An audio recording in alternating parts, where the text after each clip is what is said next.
হরে কৃষ্ণ, রাধে রাধে। তো বন্ধুরা, আজকে আমি তোমাদের কাছে চলে এসেছি নতুন একটি টপিক নিয়ে।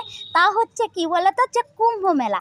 কুম্ভ মেলা কুম্ভ মেলা কুম্ভ মেলা কুম্ভ মেলাতে নাকি স্নান করলে অতি অবশ্যই অনেক অনেক কোটি জন্মের পুণ্য লাভ হয়। তো কুম্ভ মেলার ইতিহাস জানতে হলে অতি অবশ্যই আমার পুরো ভিডিওটা তোমাদেরকে দেখতে হবে।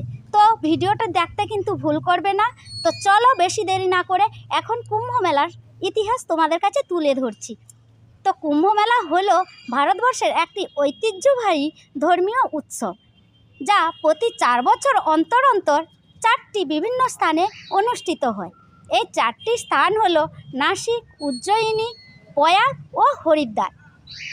বৃহস্পতি গ্রহের রাশিচক্রে অবস্থানের ভিত্তিতে কুম্ভ মেলার স্থান পরিবর্তিত হয়। কুম্ভ শব্দের অর্থ হলো মাটির বড় হাঁড়ি। জনশ্রুতি অনুযায়ী সমুদ্রের মন্থনের সময় অমৃতের হাঁড়ি থেকে 4 ফোঁটা অমৃত পৃথিবীতে এসে পড়েছিল। সেই ফোঁটাগুলি যে 4টি স্থানে পড়েছিল, সেই 4টি স্থানে কুম্ভ মেলা অনুষ্ঠিত হয়। তবে এই গল্পটির উল্লেখ বেদ পুরাণে কোথাও পাওয়া যায়নি। মনে করা হয় কুম্ভ মেলা বৌদ্ধ ধর্মের সাথে সম্পর্কিত। এ বিষয়ে প্রথম উল্লেখ পাওয়া যায় হিউয়েন সাংয়ের ভ্রমণ বৃত্তান্ত থেকে। তিনি লিখেছিলেন, সম্রাট হর্ষবর্ধন প্রয়াগে একটি মেলা আয়োজন করতেন। সারা দেশের পণ্ডিতরা সেখানে জড়ো হতো। সম্রাট হর্ষবর্ধন সেখানে তার সমস্ত কিছু দান করে দিতেন।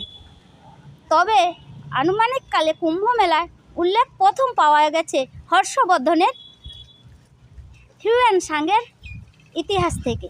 তো আজকে এখানে এই পর্যন্ত, দেখা হচ্ছে পরবর্তী ভিডিওতে। ততক্ষণে বন্ধুরা তোমরা সবাই ভালো থাকবে, সুস্থ থাকবে। আর যদি আমার ভিডিওটা ভালো লেগে থাকে অতি অবশ্যই লাইক ও কমেন্ট শেয়ার করতে ভুলবেন না। রাধে রাধে, বাই।